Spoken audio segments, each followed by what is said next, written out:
Salam kerahiman. Hari ini 6 Januari.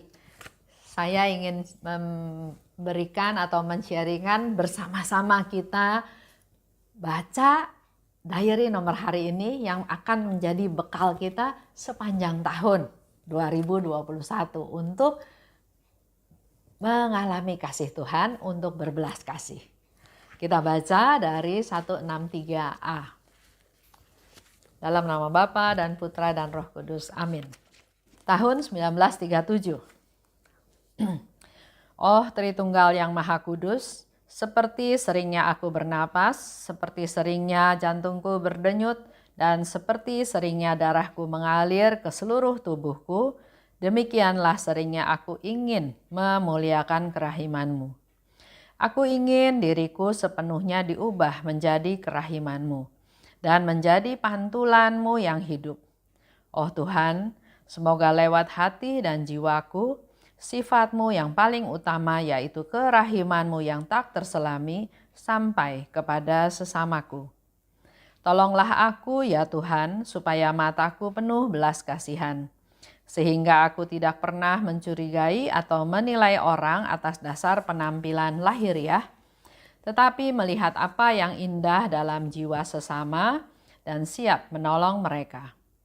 Tolonglah aku ya Tuhan, supaya telingaku penuh dengan belas kasihan, sehingga aku dapat memberi perhatian kepada kebutuhan sesamaku dan tidak bersikap acuh tak acuh terhadap penderitaan dan keluh kesah mereka. Tolonglah aku ya Tuhan, supaya lidahku penuh dengan belas kasihan, sehingga aku tidak pernah berbicara jelek tentang sesamaku, tetapi mengucapkan kata-kata penghiburan dan pengampunan untuk semua orang. Hari ini kita baca sampai di situ ya. Besok kita akan lanjutkan dengan 163b. Ini terjadi tahun 1937, artinya 1 tahun sebelum Suster Faustina meninggal. Dikatakan oleh Suster Faustina ya, seperti seringnya aku bernafas. Sama ya, kita masih bernafas. Seperti seringnya jantung berdenyut. Seperti seringnya darah mengalir ke seluruh tubuh. Ini menjadi suatu prioritas yang penting, yang sungguh-sungguh, sehingga Suster Faustina mengulangnya begitu berulang-ulang. Seperti napas, ya, tarik keluar, seperti denyut, ada iramanya, seperti darah yang mengalir. Itu semua dialami pada saat kita masih hidup. Selama kita masih hidup, seperti itulah seringnya aku ingin memuliakan kerahiman-Mu. Jadi memuliakan kerahiman bukan hanya pada momen-momen tertentu, pada saat kita sukacita, pada saat kita berhasil, tapi setiap saat, setiap tarikan nafas, setiap denyutan jantung, dia ingin memuliakan kerahiman-Nya Tuhan. Artinya selama dia hidup, bahkan sampai saat terakhir, waktu sekarat pun, selama jantungnya masih berdenyut, dia tetap terus ingin memuliakan kerahiman-Nya Tuhan. Selama aku hidup. Waktu sakit, waktu menderita, waktu dihina, waktu dikucilkan, waktu berdoa, bahkan juga dalam sekarat yang tadi saya katakan ya. Selalu memuliakan kerahiman Tuhan. Mari, ini menjadi juga satu tekad kita. Setiap saat berusaha memuliakan kerahiman Tuhan. Aku ingin diriku sepenuhnya diubah jadi kerahiman-Mu dan jadi pantulan-Mu yang hidup. Kita harus punya keinginan, punya target, punya tujuan. Ini masih awal tahun ya. Apa tujuan kita? Apa target kita sepanjang tahun 2021 ini? Lalu Suster Faustina katakan, aku ingin. Jadi ada keinginan ya. Buat Bapak Ibu yang belum punya keinginan, yang ya sudah jalanin aja hari-hari. Ayo kita belajar dari Suster Faustina, mari kita siapkan waktu merenung apa sih sebetulnya yang aku inginkan. Aku ingin diubah jadi kerahimanmu. Jadi pantulanmu yang hidup. Jadi kalau orang lihat Suster Faustina, dia melihat Tuhan yang mengasihi, yang memperhatikan, yang peduli, yang rahim. Semoga lewat hati dan jiwaku, sifatmu yang paling utama yaitu kerahimanmu yang tak terselami sampai kepada sesamaku. Nah, yang sering terjadi adalah kita mengalami kerahiman Tuhan, dosa-dosa kita diampuni, kesalahan kita diampuni, titik sampai di situ. Padahal di sini Suster Faustina minta supaya melalui hati dan jiwaku, kerahimannya Tuhan sampai kepada sesamaku. Jadi kita harus menjadi agen kerahiman. Kita harus menjadi mediator, kita harus jadi perantara memberikan, membagikan kepada orang lain kerahimannya Tuhan. Buat mereka yang belum kenal Tuhan, melalui kita, maka mereka akan kenal kerahiman Tuhan. Ada stepnya ya. Tidak hanya ingin, tapi dia ada step lebih lanjut, yaitu 1. Tuhan, tolonglah aku ya Tuhan, supaya mataku penuh belas kasihan. Jadi dia mulai masuk lagi ke yang lebih detail. Karena penampilan kita bisa punya pikiran yang macam-macam karena melalui mata, melalui pendengaran. Jadi sekarang Suster Faustina minta, tolonglah aku ya Tuhan. Dia minta tolong pada Tuhan supaya matanya diurapi, matanya diberkati, supaya matanya penuh belas kasihan. Pertama, tidak pernah curiga atau menilai orang dari penampilan lahiriah. Sering ya, kita melihat orang dari penampilan lahiriah. Contoh, waktu saya mau kasih seminar ya ke Flores. Waktu mau kasih pelayanan ke Flores, kita naik pesawat ya ke sana. Di depan itu ada 2 pemuda. Kita ya dari tampilannya, kita berdua atau saya sama Haryanto dan teman-teman yang lain mulai agak curiga ya. Kok tampilannya gini amat ya? Seperti preman, seperti ya agak berantakan, agak urakan gitu ya. Jadi kita ya lebih berhati-hati ya. Setelah masuk ke dalam ruang tunggu, ketemu lagi, akhirnya ngobrol, taunya dia 2 Romo. Jadi nggak bisa lihat dari penampilan. Kalau lihat dari penampilan, kita bisa salah paham. Pernah lagi satu kali, waktu itu saya kerja di salah satu perusahaan properti ya, kita jual rumah. Nah, waktu itu ada ketentuan digilir tamu yang, misalnya tamu yang pertama adalah haknya sales yang pertama, tamu yang kedua adalah haknya sales yang kedua. Ya, jadi nggak jadi itu rezeki masing-masing, tapi itu aturannya. Nah, pernah satu kali ada orang datang naik bajai. Giliran si agen tertentu, karena giliran dia dan yang datang naik bajai, dia pura-pura ke belakang, dia ke toilet. Akibatnya mau nggak mau tamu itu kan nggak bisa tunggu si agen A ini kan, jadi dilayani oleh agen berikutnya.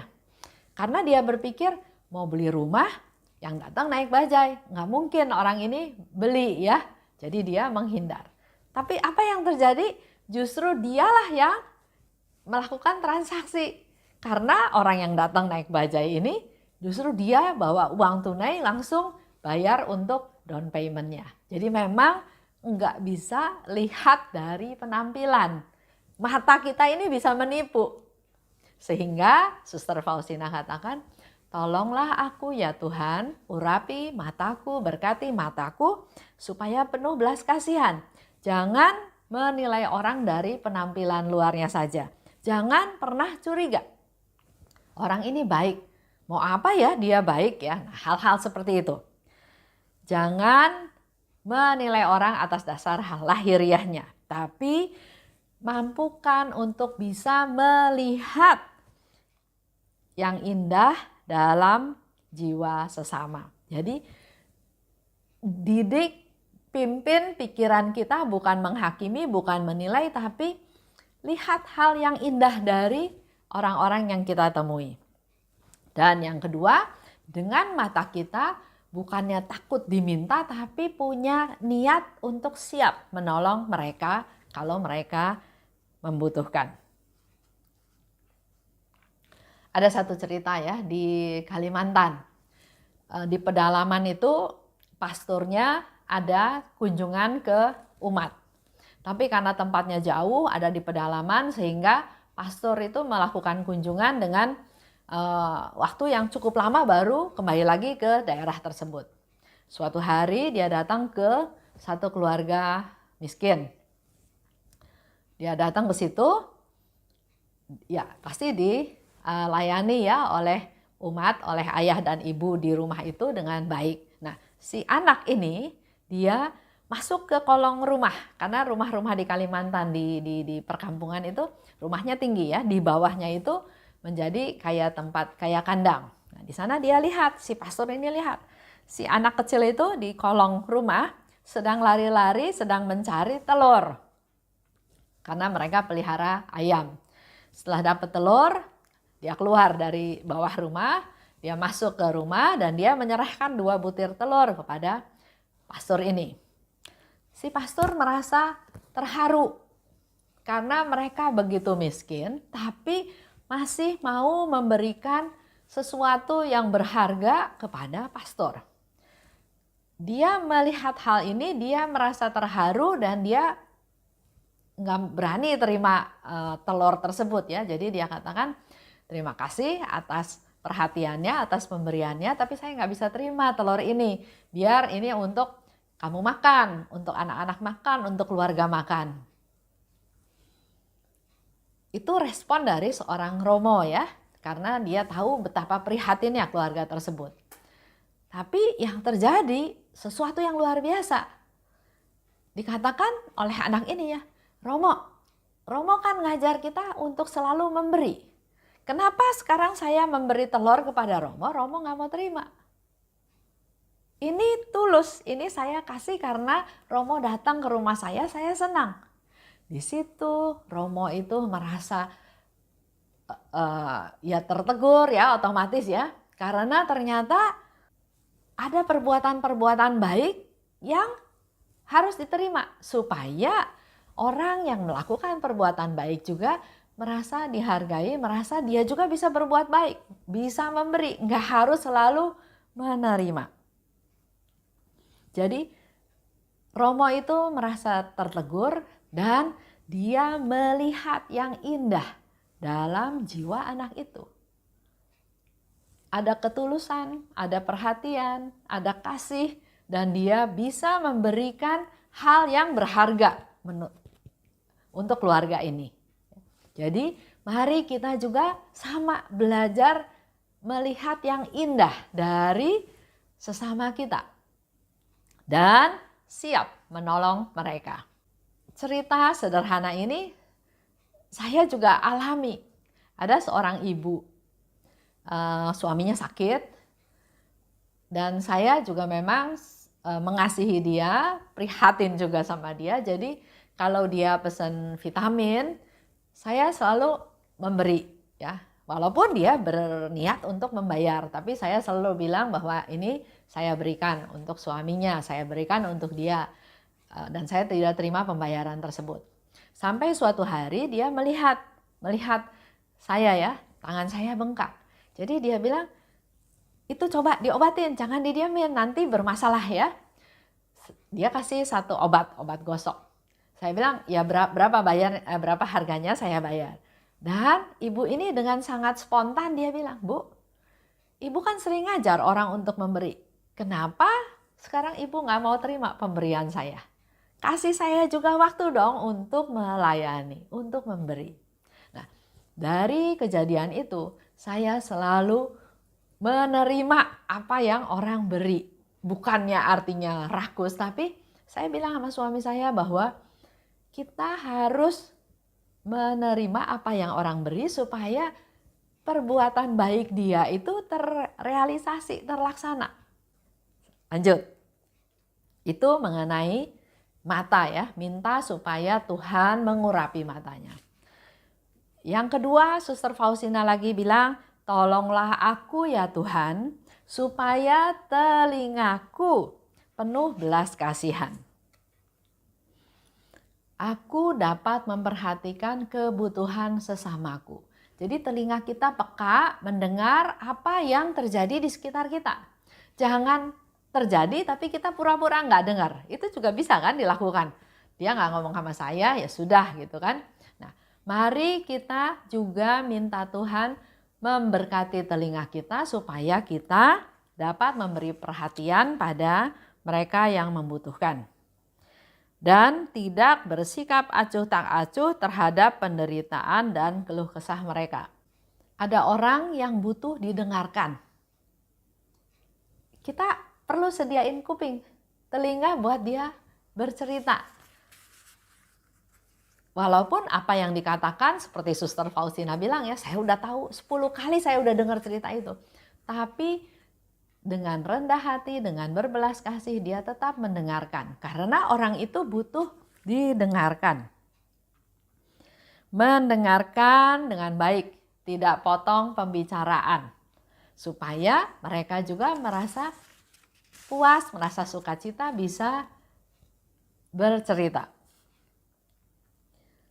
Tidak bersikap acuh tak acuh terhadap penderitaan dan keluh kesah mereka. Ada teman cerita, Bu Esther saya kesepian. Dia berarti kan butuh teman, butuh support, butuh motivasi, butuh sesuatu sehingga dia bercerita. Nah, kalau kita bersikap acuh tak acuh, kamu kesepian, saya juga kesepian, nggak menyelesaikan masalah ya. Jadi mari kita juga dari telinga kita mendengar mereka yang membutuhkan dan kita berusaha mendengarkan, memberikan nasihat, menemani supaya dia jangan merasa kesepian. Atau yang sakit, kita peka terhadap mereka yang sakit tanpa perlu harus mereka minta. Ya, harusnya kita inisiatif ya, memberikan obat, memberikan perhatian, memberikan bantuan supaya dalam posisi dia sakit pun tetap merasa ada teman-teman sekitar yang membantu. Ada juga yang butuh perhatian. Dia bermasalah dengan suaminya pergi dengan perempuan lain, dia nggak bisa memanage dirinya, jadi yang ada adalah bawaannya selalu kalau lihat suaminya ya marah-marah. Kalau lihat suaminya marah-marah otomatis di rumah jadi kacau balau, jadi ribut, mengganggu kenyamanan anak-anak dan otomatis suami dengan istri di rumah yang marah-marah ya dia pergi lagi. Dia pergi lagi ke pacarnya, pergi lagi ke tempat perempuan itu ya. Nah, si ibu ini nggak bisa mengatasi masalahnya sehingga dia butuh teman untuk bercerita. Nah, mari kita menyediakan telinga untuk mendengarkan sambil berdoa supaya Tuhan memberikan kesabaran, memberikan pengampunan, memberikan kemurahan hati, memberikan keutuhan kembali untuk keluarga tersebut.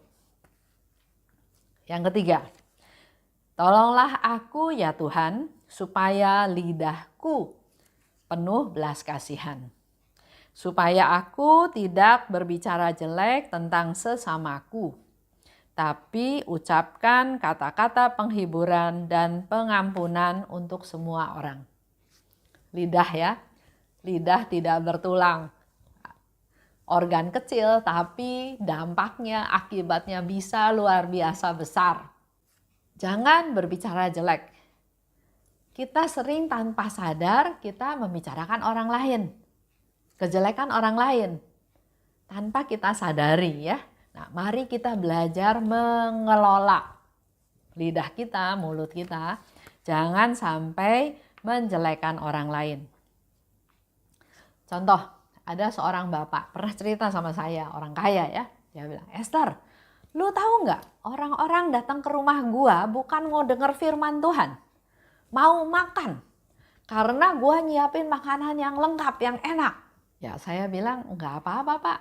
Bapak siapin makanan kan untuk dimakan. Kalau Bapak siapin makanan nggak ada yang makan, pasti Bapak juga kecewa. Bapak siapin makanan, mereka makan, mungkin tujuan awalnya memang makan. Tapi lama-lama dia akan bisa mendengarkan firman Tuhan. Karena itu semua proses, suatu proses ya. Itu yang dikatakan, nah kalau umat yang datang ke rumah Bapak itu, bisa-bisa dia nggak mau datang lagi kalau si Bapak ini bilangnya seperti itu. Tapi itulah langkah-langkah yang memang perlu kita lakukan, kayak dalam komunitas. Nggak bisa hanya dari awal sampai akhir cuma dengar firman Tuhan. Kita perlu ramah tamah, kita perlu gathering, kita perlu makan, kita perlu ya dengan suasana makan bersama, suasana yang kaku, yang formal itu sebetulnya menjadi cair. Jadi mari kita jangan menjelekan orang lain, tapi memberikan mereka semangat, encourage mereka supaya mereka datang lagi, dengar firman Tuhan lagi, dan bukan ngomel karena mereka datang untuk makan, tapi Bapak banyak berdoa supaya mereka juga membuka telinga rohani mereka untuk dengar firman Tuhan. Lanjut ya, kita baca juga tentang memberikan penghiburan kepada orang-orang atau pengampunan untuk orang-orang yang bersalah, bukan menghukum. Kita belajar dari Tuhan Yesus, dikatakan kita mengampuni 70 kali 7 kali. Mari kita praktekkan hal ini. Selalu mengampuni, selalu memberi penghiburan. Sama seperti ibu yang saya cerita beberapa waktu yang lalu yang melakukan perzinahan dan belum bisa lepas dari perzinahan ini. Pertama, memberikan satu penghiburan bahwa dia punya keberanian untuk mengakui hal tersebut. Tapi enggak titik sampai situ. Kedua, dia juga harus bisa mengampuni dirinya sendiri. Bahwa dia melakukan kesalahan. Dan minta kekuatan dari Tuhan untuk jangan berbuat lagi. Kalau udah tahu salah tapi enggak bisa dilepasin, itu namanya cinta terhadap perbuatan dosa tersebut. Cinta diri. Nggak ada sesuatu yang nggak bisa dilepaskan dalam Tuhan.